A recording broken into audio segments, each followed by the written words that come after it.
Mananasiduus, Iminatrantashetina Legislature in Guahan is back in session from recess. We are continuing on the second reading. We are on Bill number 158-37LS. We left off on a floor amendment by Senator Taitagui. Senator Taitagui, you may close on the amendment. Si Jus Masi, Madam Speaker. Madam Speaker, I appreciate all the comments that were made. I'm just going to make this very short. We've been at this for about a week, trying to figure out how we're going to, help with the opening of the school and provide a safe environment for not only our students, but our teachers and the staff that work at DOE. This reporting requirement may be in another law, but it also adds additional requirements, different verbiage, and I don't see any reason why we can't have this law or this amendment in, and if it should pass, this bill should pass, that it complements the same kind of reporting requirement, at least some of it, in a prior law, Public Law 4-37. It makes it very, very clear that if one person believes that there's no reporting requirements are required in this law, well, if this law passes, we've got two of them saying, yes, it does. And it's about accountability, transparency, which we all believe in, at least I hope we all believe in. And I just ask my colleagues to support this amendment.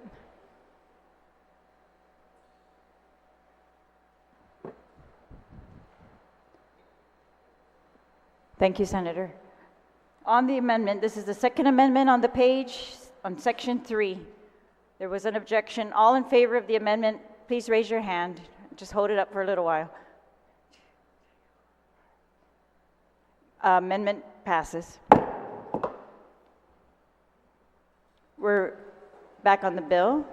Senator Taitagui, Yeah, I still have a little more time left, but I'll yield my time and then move on. Thank you. All right, thank you. And on the bill, is there any senator who'd like to be recognized on the bill, on Bill 158?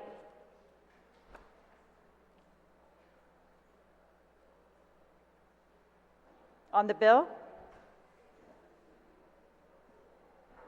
Senator Blas, you're recognized.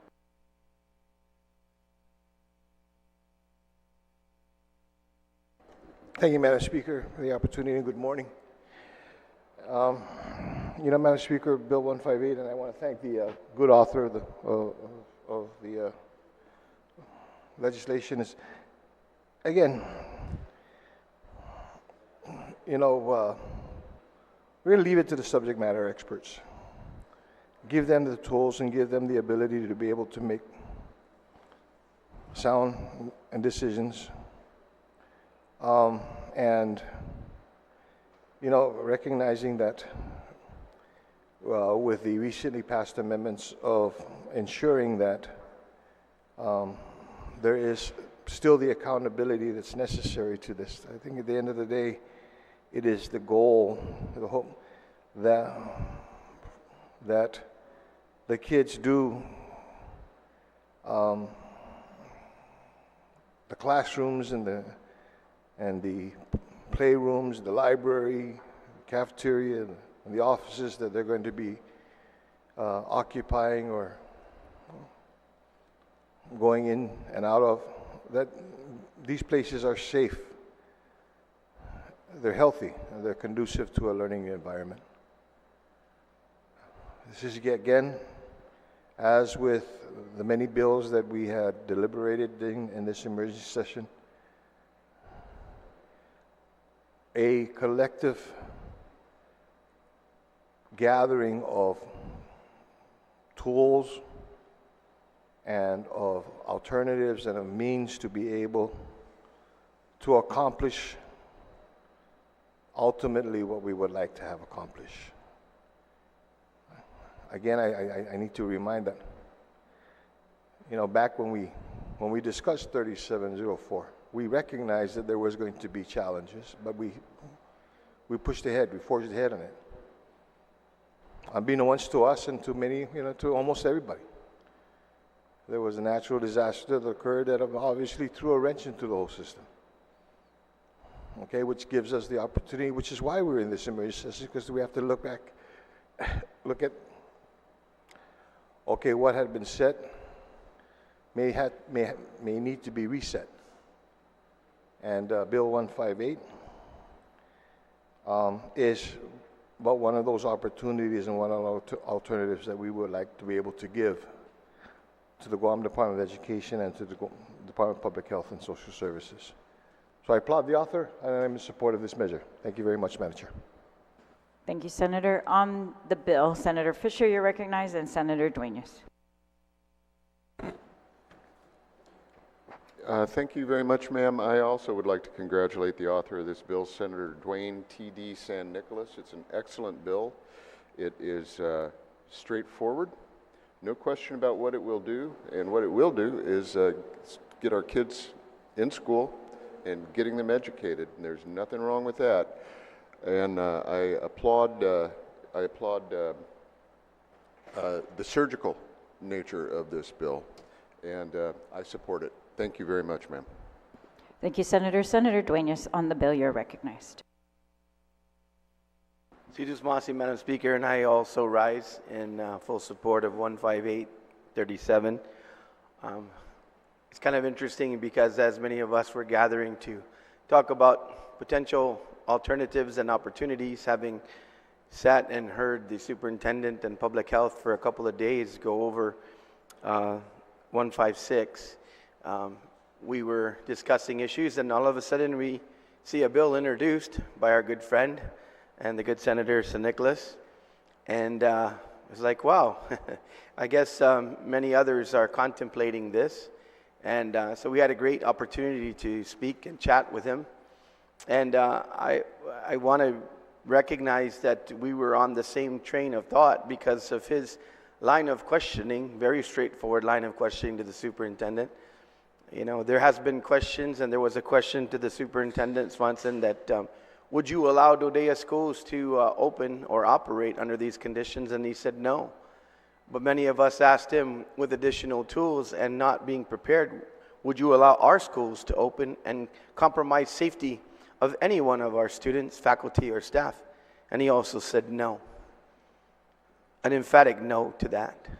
So with the tools that we have all laid out, and for the disposition of the governor to make a decision going forward when these bills are transmitted, I'm confident with the passage of this bill and others as opportunities for the governor and the executive branch working with the Department of Education to sort through the several weeks in front of us, and of course the days, weeks, and months beyond that, that there have been assurances.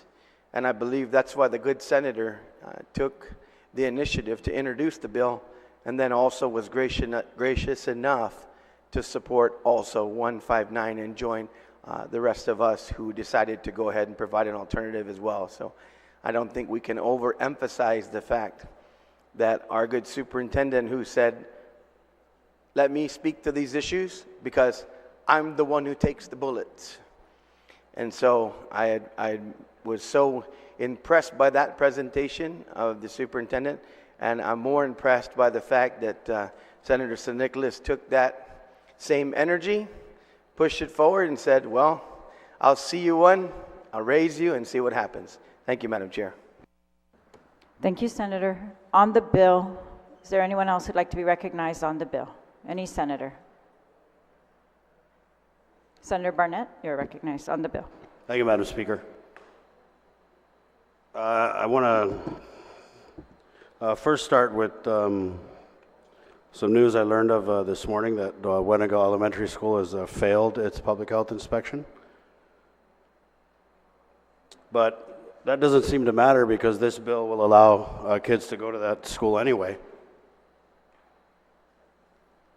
And although I heard from high-ranking GDOE officials that the reason why they failed inspection was something about the windows didn't have screens, What I heard from teachers this morning was more unnerving.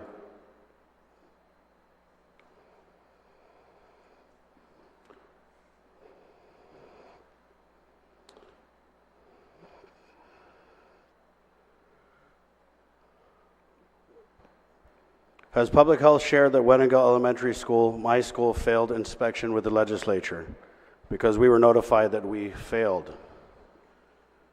And I had responded to this teacher. I had heard it was something about the screens on the windows. No, we teachers knew we'd fail because of our roach infestation and rats in the classroom. This is my classroom. Sent a picture. I have gaps in my walls, and in other places, I'm sure a lot of the classrooms are just like this. There was a shelf blocking that side, and it's a picture of her classroom where there is a gap in the wall that would allow a vector like a roach or a rat to enter the classroom. It's been 4 years in that room, and I've been blaming my AC for the flood on my floors when all this time it was coming from these gaps. I was told yesterday they sealed it with a temporary seal before my room was inspected. Majority of the aircon units are not working properly, and some are just dead. It's been this way since way before Mawar. I just spoke with our school nurse this morning. She is very concerned with mold, especially for us teachers. I've been in receipt of just a real overwhelming amount of messages in support of keeping this unreasonable timeline of Public 37-4 in place. Those who want to do the cha-cha don't care because they don't have their children going to public schools. Praying for continued strength and that we do work together to finally put education and safety first for our future and our island. Thank you for voicing what was heavy in our thoughts. Although my middle school that I teach at recently passed inspection, it's just not enough and unacceptable as a parent at this school. I wouldn't go to a restaurant that was rated a C for inspection. Have those senators who want to open unsafe, unhealthy schools move their offices to those schools. As an educator of 22 years, I want to thank you for being a true representative and voice of the school system. Another message, I've been a teacher for just a year, and I've already experienced dead mice in my class, heat exhaustion from students due to non-working air conditioners, again before Mawar, snakes and chickens roaming around randomly, and mold infestations. I know many have quit because of these conditions, and that it's been accepted as the status quo. I was excited when your bill became law because I thought, finally, they care and will make things happen now. If school administrators say they had classrooms wiped down for mold and the schools are safe for people to be in, what will the contracted mold mitigation people be there for you? I have asthma and I worry about if I'm forced to clean my classroom on Friday and there's mold that I'm expected to wipe down. Another message, comment, it's so disappointing to read how our elected leaders are perfectly fine with sending our kids to schools with mold, rats, and fleas. Governor, senators, would you eat at a restaurant with mold? Would you allow your grandkids to play in a playground infested with fleas? How can they be comfortable with our children entering any building with these conditions? How can they deny our children their right to a safe and sanitary learning environment?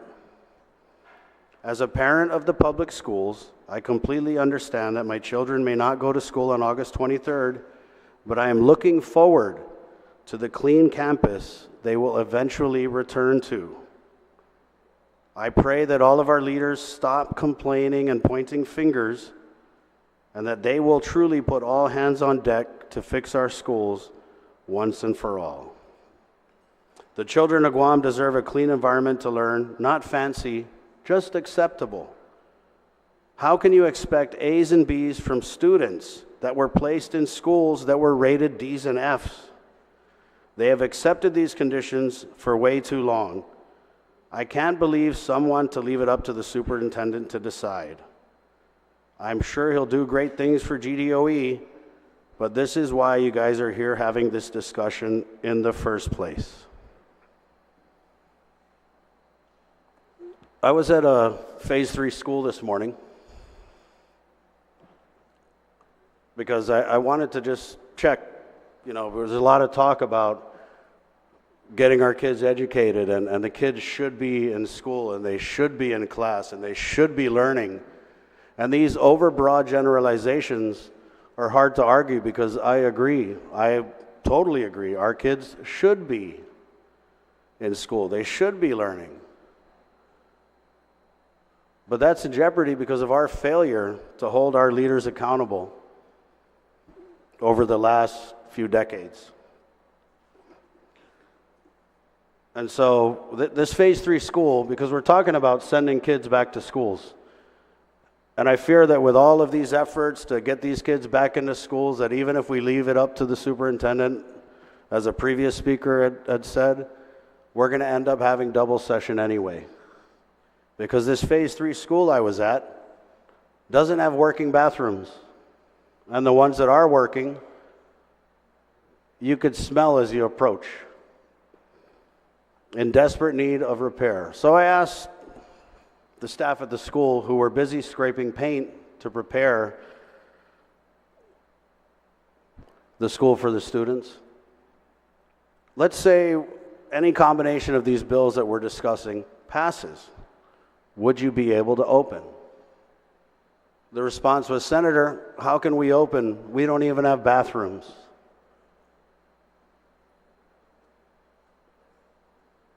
So, I hope if we're going to pass legislation and send it over to the desk of the governor where it may be potentially signed, that we're prepared to assist these schools that we're trying to force to open, because they're simply not ready. And a previous speaker had mentioned, interestingly, Typhoon Mawar as a reason to open schools. And Typhoon Mawar is a reason the schools need more time to be safe and healthy, to be able to open. And so when we talk about sending our kids back into schools, I just want to be clear that we're not talking about a stray marker on a desk. We're talking about real and significant health and safety risks. God bless the superintendent's heart. There's been a lot of talk about leaving it up to this new superintendent because he came from Dodea. He said very clearly on the floor here, if these were Dodea schools, they would not be allowed to open. Oh, but somehow there's a lower standard for our children outside the fence line that we are okay with. And God bless the superintendent's heart, but he hasn't even been to the Phase 3 school that I was at this morning. So how can we leave it up to the superintendent to make these determinations when we all know and we've all agreed that public health, they are the experts. They are the ones who make the determination about schools being safe. Because if we leave it up to GDOE, no one will know about the rats at Weddingale. They didn't even want to tell anyone about the rats at Sanchez. And that's why we passed Public Law 37-4. And this bill 158-37, what it will do is it will allow for GDOE schools to operate while they're awaiting inspection. But clearly, the Phase 3 school that I was at this morning cannot operate and will likely fail its inspection. But there are 32 schools that the Guam Department of Education believes they can get ready so that we can have double session, so that we can avoid online learning. They're working on plans, double sessioning George Washington with the Guam Community College. So they're doing the work, and they're doing the work because of Public Law 37-4. if we don't keep to this timeline, and this is the discussion I had with the staff this morning at this school. If we don't keep this timeline in place, despite the surprising optimism of many of my colleagues who have spoken on this and other measures before us in this emergency session, but the reality that the people who are doing the work are talking about is if we lift this timeline, we talk about putting tools in the toolbox, right? If we lift this timeline, we are essentially taking away the toolbox. The work will stop because the school aides, the cafeteria workers who are working hard at our schools because they're not getting the help that was promised, that we all seem so eager to explain away. They're going to be told to start preparing for students coming onto these broken, unsafe, unhealthy schools. And that means putting down the hammer, putting away the toolbox, and getting ready for the kids for the first day of school. And then they'll be getting ready for the second day of school.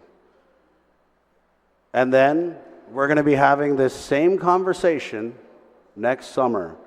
Because if we lift this timeline, if we lift this pressure, this urgency, and kids go back to school in schools that aren't healthy or safe, the school year is going to go by, and next summer, it's going to be the same old thing all over again. We're not going to be able to get the schools ready in time because we couldn't do the work. And because we couldn't do the work and the kids came to school, the conditions worsened. We went from a state of emergency to a state of no urgency. And it's very disappointing. This measure before me aims to allow GDOE schools that have failed inspection, like Weddingale Elementary, to operate. A colleague of mine who spoke previously on this measure said, "Oh, let the parents decide. It's up to the parents. If, the school's unhealthy or unsafe, let them decide. We just want the kids to get into school." Says people who don't have kids going to the school. But how can the parents decide if they don't know what the risks are? How can the parents decide if the Guam Department of Education is not going to be forthcoming about the dangers at each of the individual schools? Because they don't have to be if this law passes.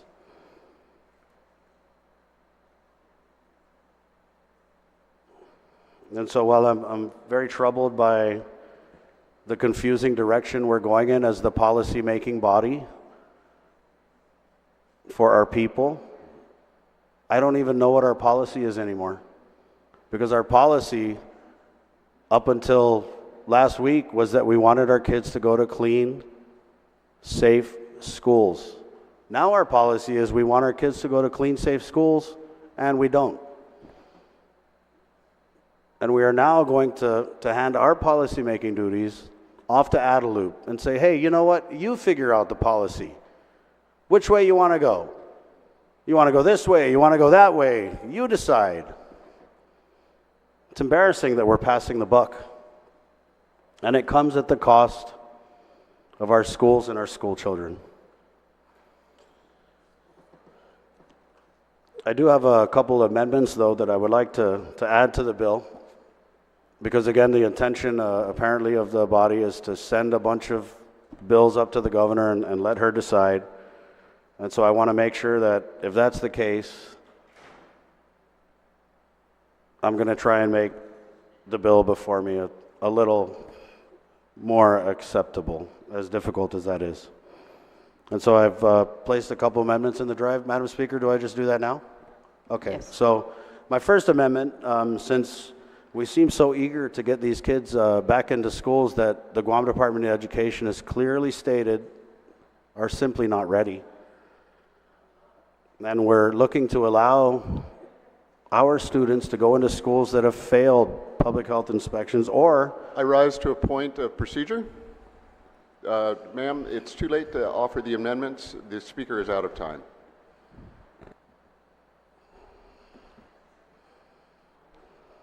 That's correct. Okay, thank Unless you. there's a I'd like to motion- thank a my, motion unless there's a motion the session notwithstanding police the back there. rules. Thank you. Can I, notwithstanding the House rules, offer this amendment? There's a motion to allow him to do his amendments notwithstanding the rules. Is there any objection? There's an objection. Sorry, Senator, you're out of time.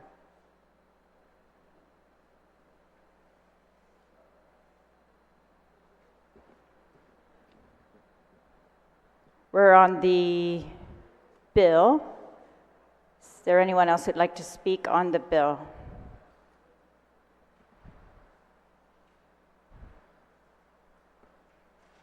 Senator Brown, you're on the bill.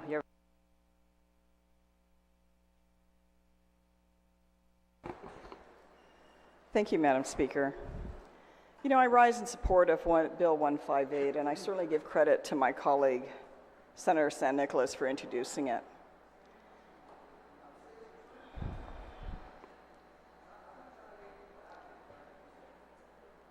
You know, we are going through some challenging times, and I have to tell you, the irony. A couple of months ago, I was berated on the floor by one of my colleagues when I raised about the capability and competency of DOE management, considering some of the recent activities, concerning issues that arose with the misuse of federal funds of charging overtime that perhaps was not earned or alleged to not have been earned. And I was berated on this floor by one of these good colleagues that I didn't have confidence in these hardworking people that were trying to do something. Because, the rest of us who have been around all these years haven't been trying to do anything about the school system. None of us are happy about this situation, Madam Speaker. There's nobody here that cares more about children than anyone else, even though some of us want to walk around thinking we're the only one that cares. But the reality is we need to have our children educated. And I don't think anyone can argue at this point. I'm not happy with how we are where we are, because all I've seen, and I've said it before, I've been around here long enough.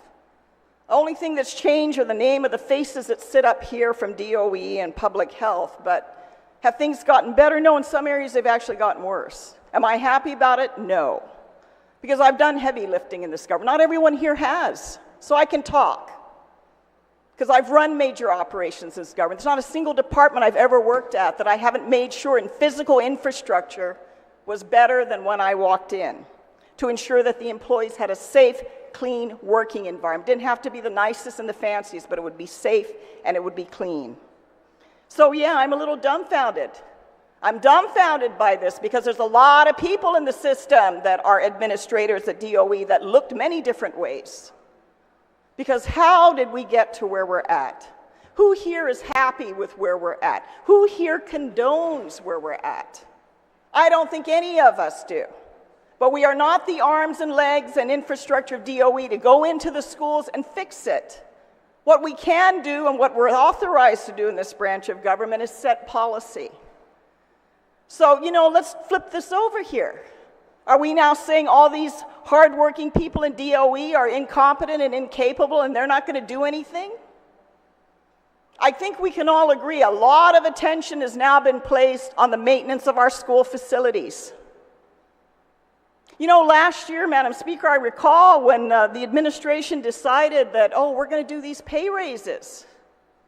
Where did they take the money from, Madam Speaker? Because I don't recall at the time the legislature passing funding for it. Even though the legislature went back later in the budget bill and added it, which I didn't vote for. They were taking federal money out of the infrastructure account. There was a list of projects that were intended for this money to go to, but did anybody here get up and raise hell about that?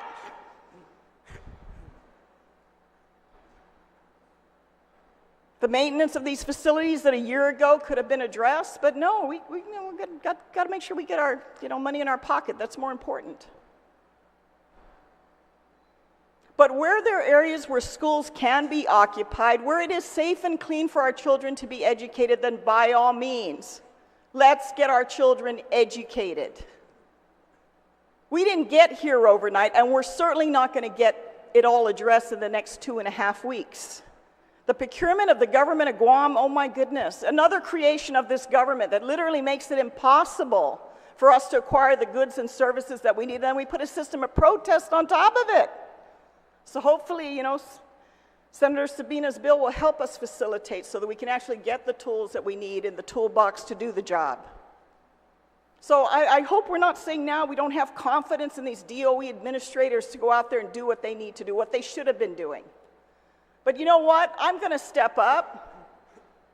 I'm going to attend these hearings, and I'm going to want to make sure DOE's on the ball. But the alternative is to make sure our children aren't in school for months on end. The alternative may be children that are unattended, that don't have anyone during the school day at home to watch them, to make sure that they're being educated, to make sure that they're safe, to make sure that they're being fed. Madam Speaker, at my age, God, yes, I'll tell you, it takes me a few more seconds to climb up on that, on that soapbox. But I'll climb it. I can spar with the best of you here. But that's not going to do a single thing to help our kids right now. I don't like the situation. If it was my operation, I'd be ashamed to be in here, to be honest with you, to be told, running an agency, how to do my job. I'd have to submit my resignation out of shame, because I certainly wouldn't have members of the legislature telling me how to do my operation. But we're here. We are here, and there, like I said yesterday, there is enough blame. There's twice, maybe 3, 5 times that blame to go around. That's not going to deal with the realities of where our children are today. And where the schools are clean and where they're safe and where these issues can be addressed, because they can be addressed. And the Tier 3 schools where it's going to take a little more time, I think we acknowledge that that's going to take a little more time. DOE is going to have to get contractors out there and get them hired and get them in the schools to do the repair. And that's not going to be an easy challenge either, because right now the reality is there's not a lot of contractors out there to be found. But goodness, we need to make some really real practical decisions that are workable. And I'm no fan of how DOE is operated. I'm one of the more critical ones. I'm sure I'm not on their best senator list, but who cares? But we just can't throw our hands up in the air and complain about it and criticize and say, oh my God, the sky's falling. The sky's falling, everybody. And leave kids out for 3 or 4 or 5 or 6 months out of a classroom. These children are already behind. Look over the last several years. Imagine these kids. Imagine the kids are going to graduate. We still have to make up instructional time. How do you suggest we do that? We're creating a cluster, unfortunate situation if we don't address some practical realities that our school system is having to deal with. And do we like it? Who in here is going to say they're happy with this situation? I'm not. But we have to do something that is workable. And I appreciate the efforts. I have to say, I don't agree with all the bills my good colleagues, some of them are very interesting, my good colleague Senator Duane introduces. But you know what? He's just a practical man trying to come up with a practical solution to maximize the opportunity so that as many of our kids as possible that can be in a clean, safe environment can go to school. And then hopefully from there, the pressure's going to be on. I don't think DOE is going to be able to walk out of here scot-free. I don't think the acting or current director of public health is going to be casual signing things off, especially under the current circumstance that he's in. I don't think the new superintendent's going to be, happy signing away, worried about, gosh, am I going to get indicted? Everybody should feel a sense of pressure about where we are moving forward, because the task is immense. It's not insurmountable, but it's immense. And I don't have any plans to not be there at these meetings. I've been at them. Colleagues, I hope more of you join us so that we can make sure, because I don't need them to read the report, but I want them to be able to present where they're at, what projects they have addressed, what's on the list, what's the timeline for these projects to be complete, and what are they doing to make sure that gets done, and track that performance. We really, as a legislative body, shouldn't have to do that, but unfortunately, this is where we're at. If that's what it takes, I'm willing to do that. But if the alternative suggestion is, until we get everything in place, we're just not going to allow these children to go to school, we're not going to allow them to get an education, we're not going to allow them to get fed for months on end, I just don't see how that is a workable solution. I really don't see how that's tenable. And we can say that from here in here, but where are we going to be in 2.5 weeks? Even if DOE can open the schools that are cleared to be occupied by students and teachers, they are still going to have a tremendous challenge double sessioning Simon Sanchez. Ocean View, where else? What else is going to be next? Having been a former director of DPW, I know the Department of Public Works does not have the infrastructure or the buses or enough bus drivers to accommodate all these additional multiplied schedules. So how are we going to get children to school? Some of them don't have an alternate source of transportation. What about parents that have to go to work every day? Maybe they can take off time for a period of time, but I don't know anyone who has infinite leave. How are we going to deal with those realities? And then what are we going to do with the federal programs and the federal money that has to have deliverables? Or are we just going to pay people not to work? How are we going to make up the class time at the end of school year? How are we going to do that? There are many, many, many, many layers involved here. I just think we need to make some reasonable, workable decisions under the unfortunate circumstance that we're in. And colleagues, when you're ready, when you got what it takes to start holding people in this government accountable for their lack of performance, I'm with you. I'll be happy to sponsor that legislation. I'll be happy to see if when the time comes on this floor to start holding people accountable. Because we have such a hard time doing that in this government. We just gloss it over, hey, you did, no, that's, it's just the way it is. We don't hold people responsible. We don't remove them from there. We don't terminate them. I mean, if we were going to do that, look at the performance of the last superintendent. Exceptional evaluations. And then once he left, everything started coming to the surface. You got to wonder, where's our board in all this? We have an elected board. And yet this is how our school system is running. So maybe we need to restructure that. Maybe we need to structure how we educate on Guam. Maybe we need to break up the big Department of Education to make it more functional. I mean, when we had the budget hearing for the charter schools, what did they tell? Yes. Do you have your sanitary permit? Colleagues that were, did you hear a single one of them say no?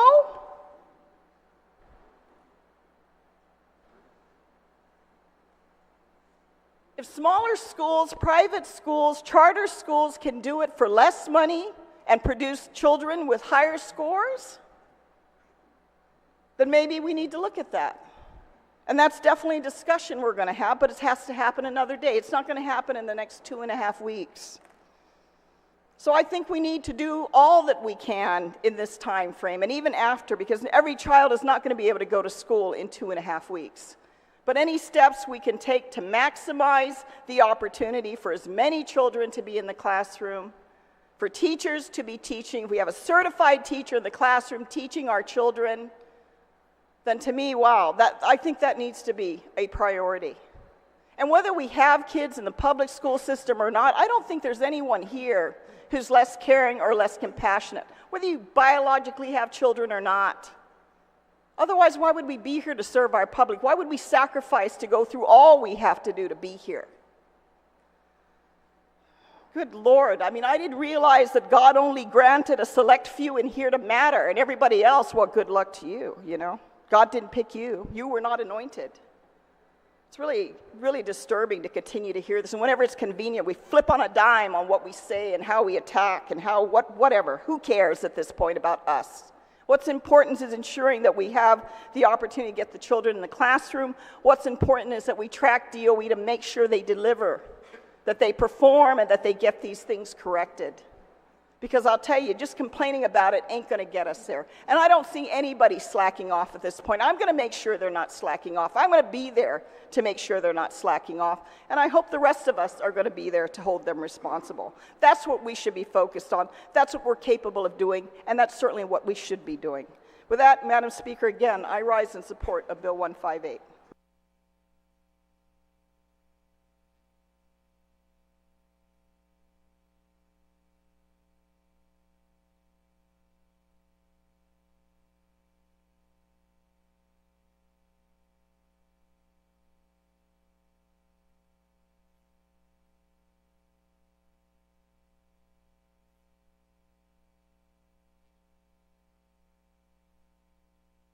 All right, on the bill, Senator. On the bill, is there anyone else on the bill? Senator Lujan, on the bill, you're recognized. Thank you, Madam Speaker, and good morning to the colleagues. Madam Speaker, I rise in support of Bill 15837, of course authored by the good Senator Dwayne T.D. Nicholas. You know, Madam Speaker, some of my words today will be repetitive from yesterday. But as the previous speaker had mentioned, we are a collective body. 15 of us were hired to do the work. It's not one or two, it's 15. There is no such thing as a monopoly of thought or ideas. What becomes law is a combination and amendments of a collective body. And that's what we have. These bills, and as was mentioned, not just today, but yesterday and previous days, that all these bills are going to pass. Are any of these bills, any single one that passed, is any one of them the silver bullet that will correct everything and make everything perfect? Absolutely not. Even collectively, would they make everything perfect? Absolutely not. But are they tools that we provide, public health and Department of Education, to get things fixed and get them up to standards and hopefully beyond standards? Because at this point, we're just wanting to get them to standards. These are tools. And I don't know what you would call that tool. I don't know if it's a wrench or a hammer or a jackhammer, whatever it is. I think it's more of a widget. We don't know what it is. And even if this widget were to be able to fix it, I'm sure it's going to be a process of MacGyvering it too as well to be able to fix it. You know, all of us want to get to that point of absolute safeness, absolute cleanliness, the utopia of schools. Absolutely, we all want to get there. You know, let me equate this to this. Each one of us, not just individuals, but family members, say we want to get to, say, LA, okay? We go get a ticket. Go from here. We can't fly over Hawaii, so we stop in Hawaii. We get off. We get treated like crap in Hawaii. Passengers from Guam get treated like crap in Hawaii.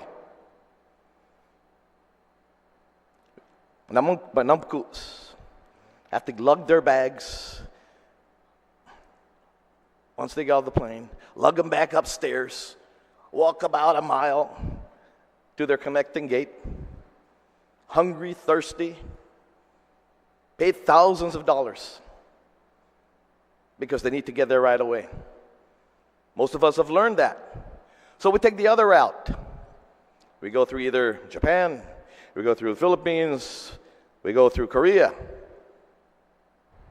to get to LA. You know what? It costs less. And we're treated greatly. We're going to be flying over more oceans, yes. And we're going to get there 5-6 hours later. But we'll still get to LA. They're finding alternatives. It's longer. We might not get there as quick, but we're treated a little better. We still have to go through customs, but we're not treated like crap, and we don't have to pay as much. So I hope that when I send my about 6th letter to Hawaii, I hope that the body will join me in petitioning Hawaii to quit treating our people like crap that leave from here to points beyond Hawaii. Because my office on a daily basis gets calls from Manamku and say, this is how we're treated. I regress. This bill is similar. We want to get to our same destination. This bill is a part of a widget. I don't know what it is. This is not the single answer. Neither are any of the bills that are going to pass are the single answer.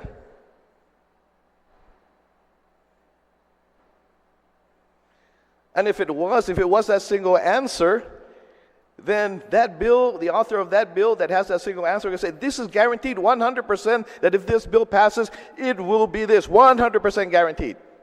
Nobody has said that. No bill author has said that about any of the bills, because it's not. It's not. This is a part of a mechanism, of a widget to help the folks that came before us to get the work done. And we're not pounding this off to the executive branch. This is a collective body. This is what we're doing. This is what we're doing to help the executive branch. When I say executive branch, I'm talking about the agencies get their work done. This is what we do to help them do their jobs. So to say we're pounding this off to them, no, we're not. We're doing our jobs to be able to help facilitate them do their jobs. And if they don't, then let's call them in here and demand that they get removed. That's what the body is here for. They don't do their jobs. We have the authority to call them in and demand that they be removed from those jobs.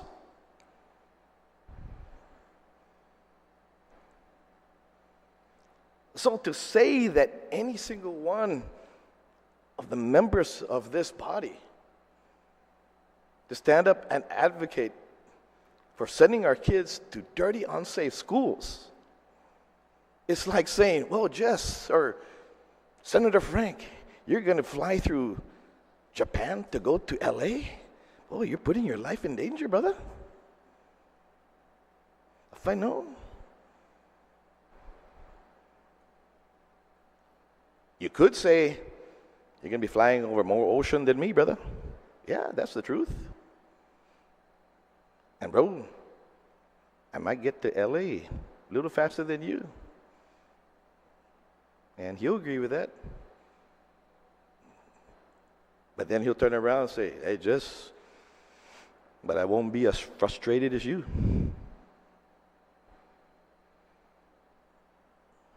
We all want to get to that destination. We all want to get to that place. And that's why 37-4 was unanimously voted, because that's where we want to get. That's where we want to get. These bills, and 158-37 being one of them, is one of the tools, one of the widgets in this toolbox. And like I said, when they take it out to try to fix it, might need some duct tape with it as well. Ang MacGyver na eh. Sa tawza gwini halim na guma, mas malati kini otro.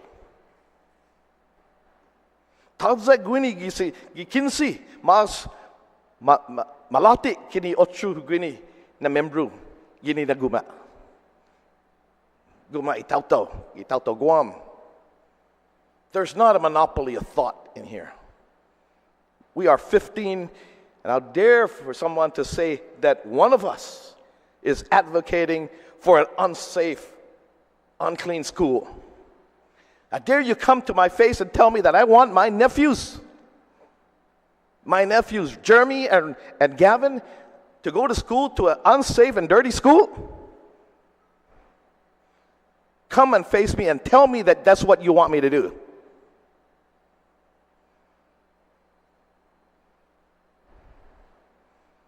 Because that is not what these bills are meant to do.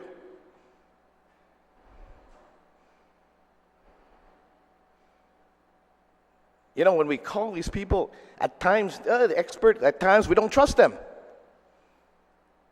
Well, if you don't trust them now, then let's call them back in and demand that they're removed from those agencies.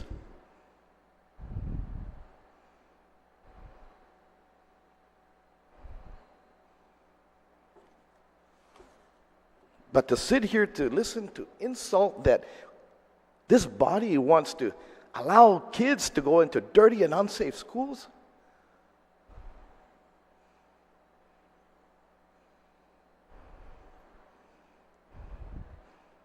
As Nana will say, sige rin on top pa nga.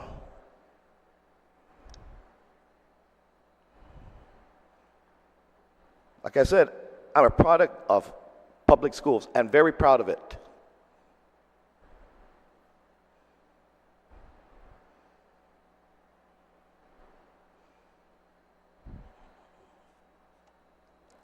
And again, this didn't just happen overnight. And again, with these tools and mechanisms, these widgets that we're putting into this toolbox, now even more so, we shed more light, more sunshine will shine on the schools and the leaders of not just the schools, but public health, to ensure that they're doing their jobs. And if they're not, then we demand their removal, replacement.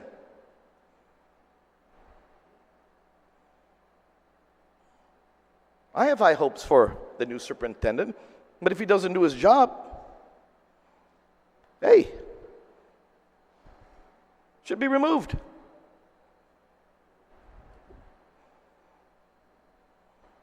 And that's what these oversights will do on a monthly basis. I think I've attended almost every oversight around table. I may have missed one or two.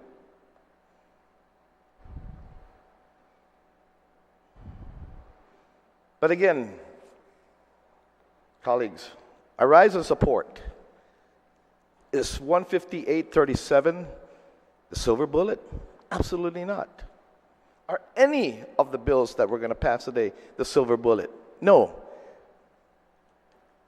Is it our effort to be able to get them closer to the end result that we want? Yes. Will collectively any one or all of these bills pass be the magic bullet? No.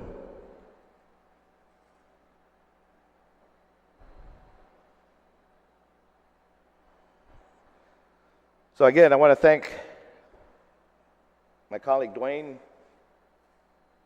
TD St. Nicholas, for the introduction of 15837. To add, again, an additional widget to this toolbox. And our demand to make sure that the folks in the executive branch, the DOE, and public health are able to have enough of the widgets to get things done, to do it right.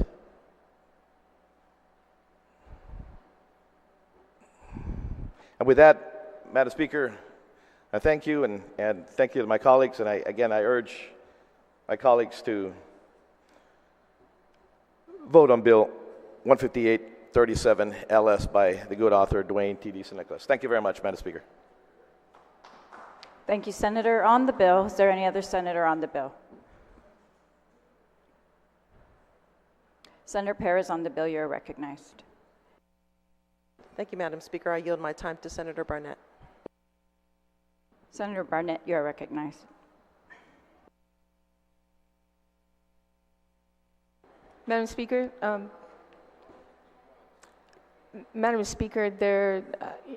if I may. Senator Tello, Senator Taitagui, do you have a point of order? If I can have a recess, because, Madam Speaker, I understand we can yield our time during Committee of the Whole, but when we're on the floor in session, I've never heard of us being able to yield our time. So if I could take a moment recess to find out if this is okay. We'll take 1 minute recess.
We're back from recess. Senator Barnett, you have the floor. Thank you, Madam Speaker. It's not the first time people have had a problem with me speaking out, so appreciate it. I did have a couple of amendments, and thank you, Senator Paris, for your time. Here, see, challenge, object. Pardon me, Madam Speaker, point of order. Can I? Senator Blas, please state your point of order. Thank you, Madam Speaker. Madam Speaker, according to our standing rules here, you know, in the area of session, and more specifically in subsection D3, speaking in debates, the member has the right to speak only once for a period not to exceed 15 minutes on a question at the same stage of procedure, on the same day, or even on another day, if the debate be adjourned or recessed. However, a member who has made a motion or amendment shall be permitted to close on the debate as the final speaker, speaking on closing for not more than 10 minutes. Time to speak may not be yielded from more than one member to another. Thank you. But, you know, Madam Speaker, his time was up already. And it was so noted, and it was ruled on you that his time was up.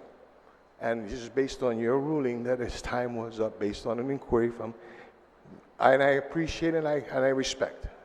I just want, this is based on our standing rules. Okay, so I just bring that as a point of order. Thank you, Senator. I've concurred with counsel, and I've consulted with counsel. She concurs that the rest of the rule reads, time to speak may not be yielded from more than one member to another. A member who yields that member's time on a question yields all that member's time on the question and may not later speak. So if Senator Perez yields her time, she may not later speak on this bill. However, she's entitled to 15 minutes that she is yielding. Senator Barnett, you are recognized. Thank you. Thank you, Madam Speaker. I also want to thank my colleague, Senator Paris, but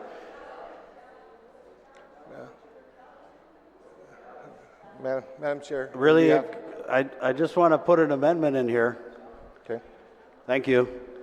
The amendment's in the drive, and I believe... Madam Speaker, we're challenging the ruling of the chair, Senator... or the speaker right now.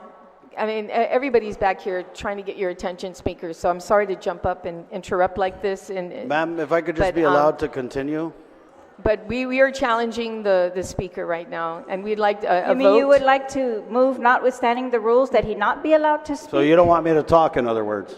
No, we're just challenging your decision on to move forward and allowing him to speak. Yes, I mean, Madam Speaker, so I make a motion that he does not speak. He's already had his time. You want me to write it down? I'm going to write it down. And then if you don't agree, then of course we will challenge your decision, Madam Speaker, with all due respect.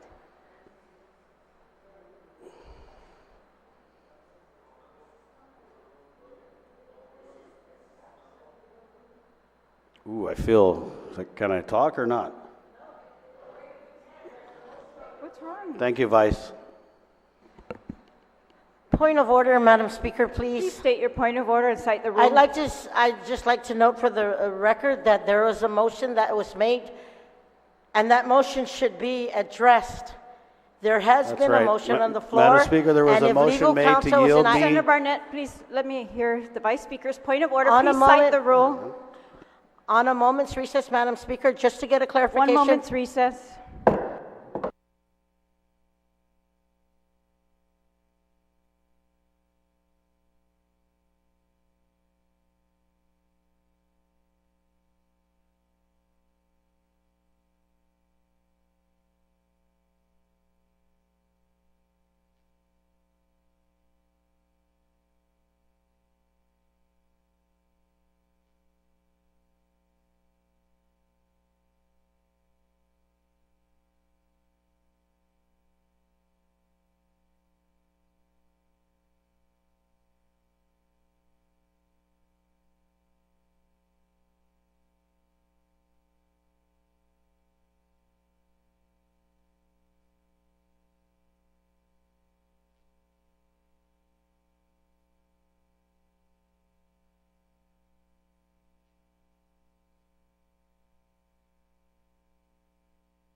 We're back from recess. And when we left off, there was a contention regarding a member yielding their time to another member.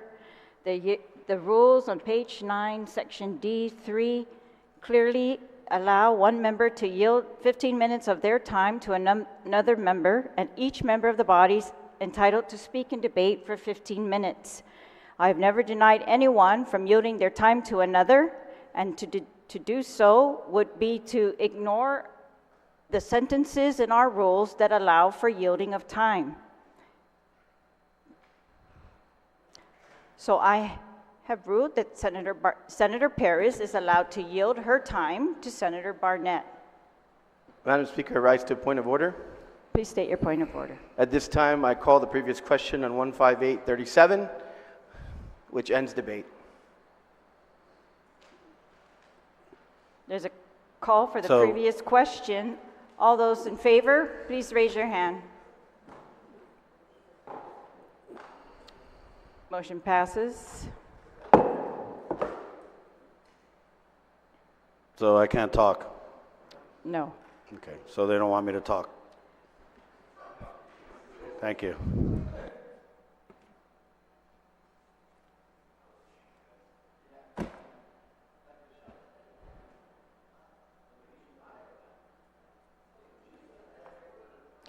We have exhausted the second reading file. We will move to the third reading. We'll take a 5-minute recess.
We're back from recess. The last motion was to call for the previous question, which passed. We are now on the previous question. Senator San Nicolas, you may close and make your motion. Ma'am, I'd like to make a motion to move it to the third reading for voting. Bill 158-37 LS. Without engrossment? Yes, ma'am. On that motion, is there any objection to move the bill to third reading without engrossment? Is there any objection? There's been an objection. All in favor, please raise your hand. 2, 3, 4, 5. Motion carries. We're now on, we've exhausted the second reading file. We're on third reading. The clerks have informed me that, or the clerk has informed me that all the bills have been placed on your desk already during the session. They have not prepared another folder, so they're asking you to use the bills you have, since all of the bills will be voted on without engrossment. Is there anyone who needs any copies of the bill before voting? If not, then we'll proceed to the third reading.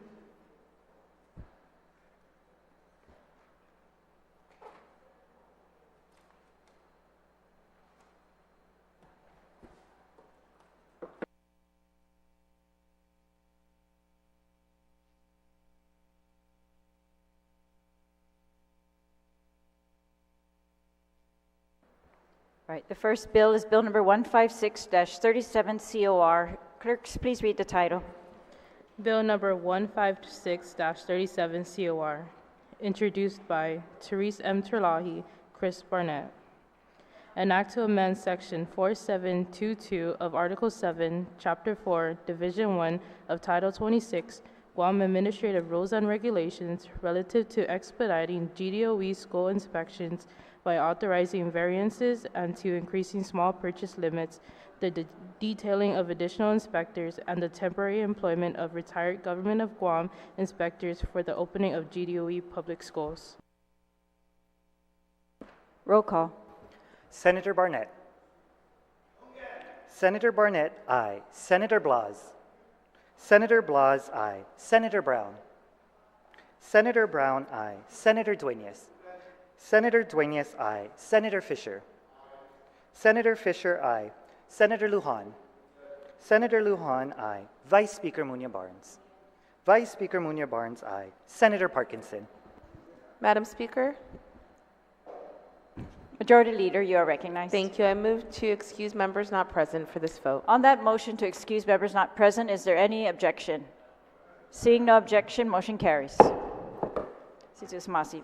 Senator Parkinson, excuse. Senator Perez. Senator Perez, aye. Senator Kanata. Senator Kanata, aye. Senator San Augustine. Senator San Augustine, aye. Senator San Nicolas. Senator San Nicolas, aye. Senator Shelton. Senator Shelton, aye. Senator Taitigui. Senator Taitigui, aye. Speaker Terlahi. Speaker Terlahi, aye.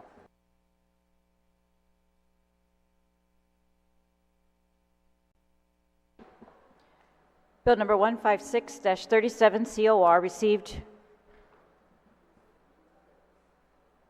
Wait.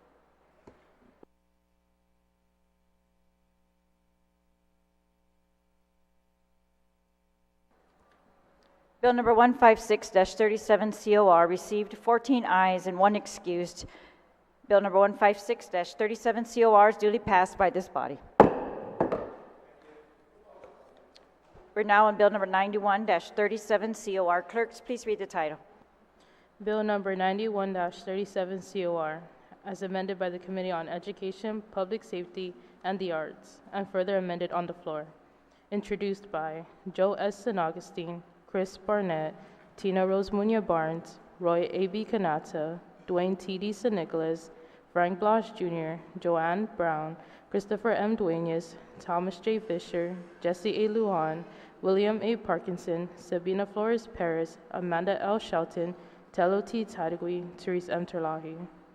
An act to amend Section 8121A 1 of Article 1, Chapter 8, Title 4, Guam Code annotated, relative to the temporary employment of Government of Guam retired facilities and maintenance personnel. Please note that the title has been corrected by council. Roll call. Senator Barnett.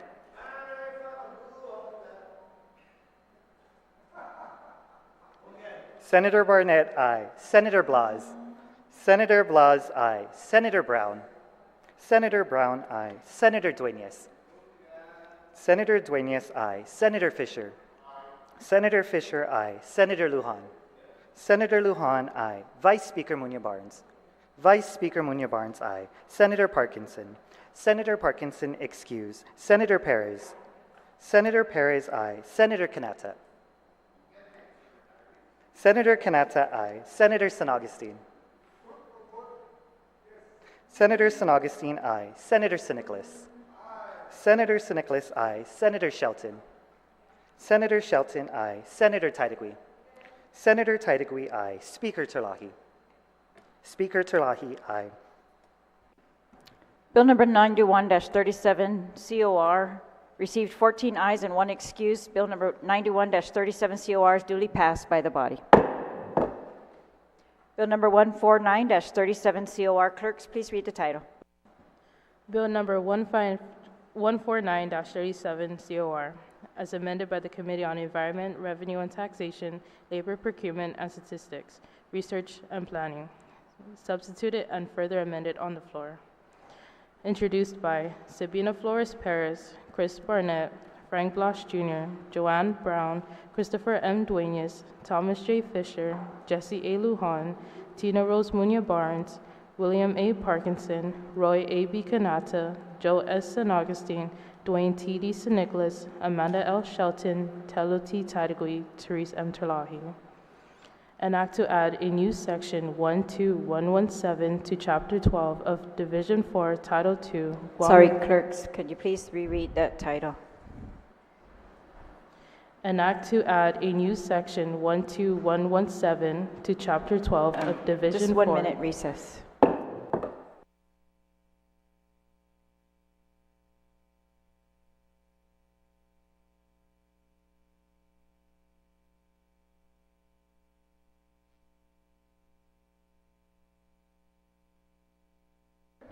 All right. Thank you. Back from recess. Please proceed and reread the title. An act to add a new section 12117 to Chapter 12 of Division 4, Title 2, Guam Administrative Rules and Regulations, relative to the adoption of rules and regulations providing temporary expedited procurement protest procedures for acquisitions funded with the American Rescue Plan Act, Education Stabilization Fund, or Head Start grant monies allotted to the Guam Department of Education.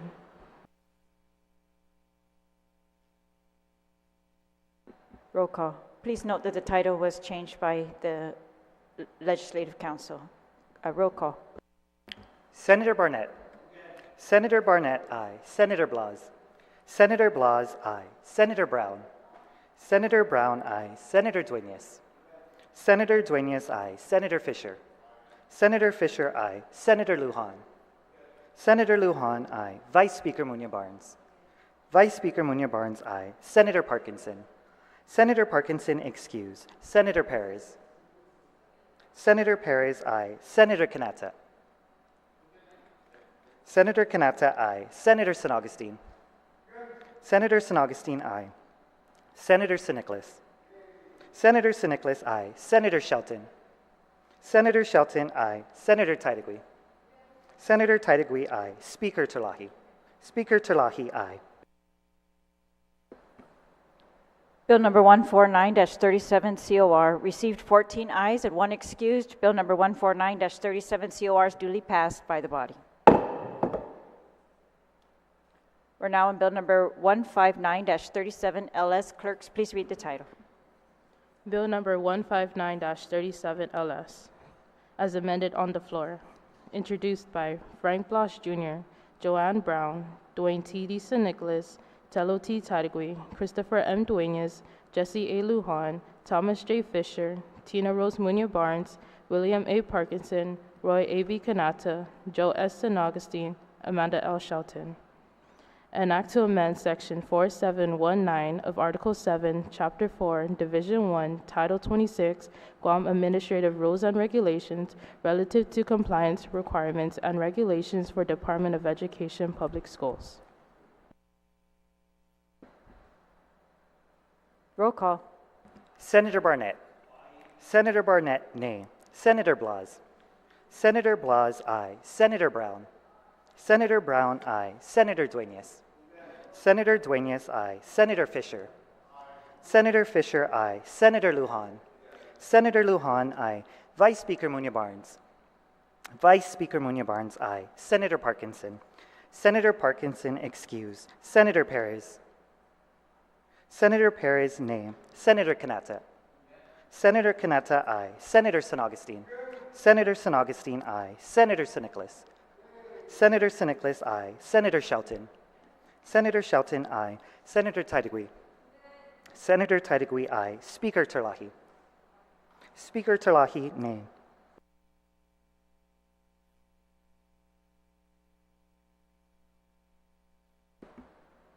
Bill number 159-37 LS received 11 ayes, 3 nays, and 1 excused.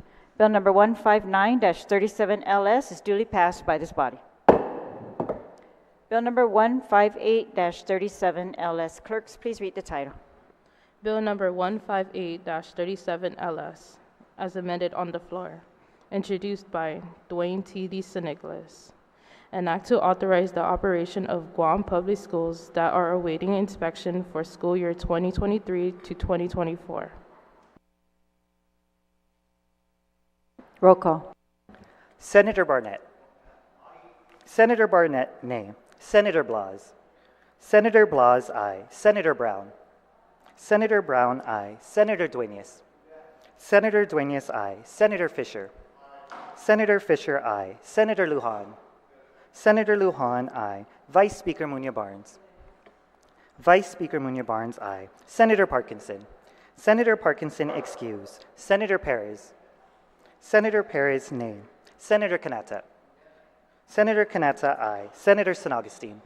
Senator St. Augustine, aye. Senator St. Nicholas. Senator St. Nicholas, aye. Senator Shelton. Senator Shelton, aye. Senator Taitigui. Senator Taitigui, aye. Speaker Terlahi. Speaker Terlahi, nay.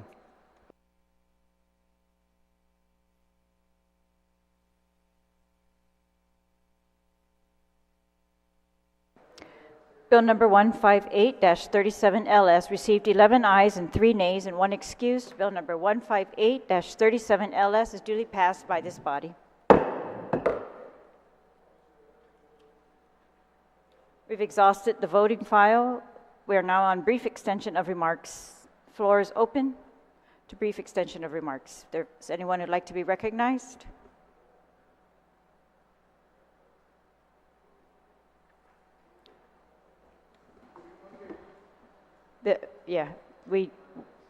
On announcements, I did send out a notice for session, call to session at Monday, August 7th, 9 a.m., and the agenda item is the FY24 budget.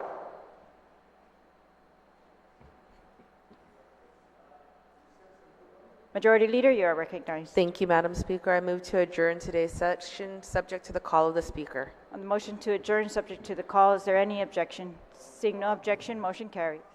Pardon? Madam Speaker, because we have the motion, don't we recess and then we're going to come back Monday, or we're going to adjourn and then start up again Monday? This will be adjourned, yes. This is an emergency session. problem. We'll come Thank back you. in regular session on Monday, August 7, 9 a.m. On the motion to adjourn, there has been no objection, so we are hereby adjourned, subject to the call of the Speaker.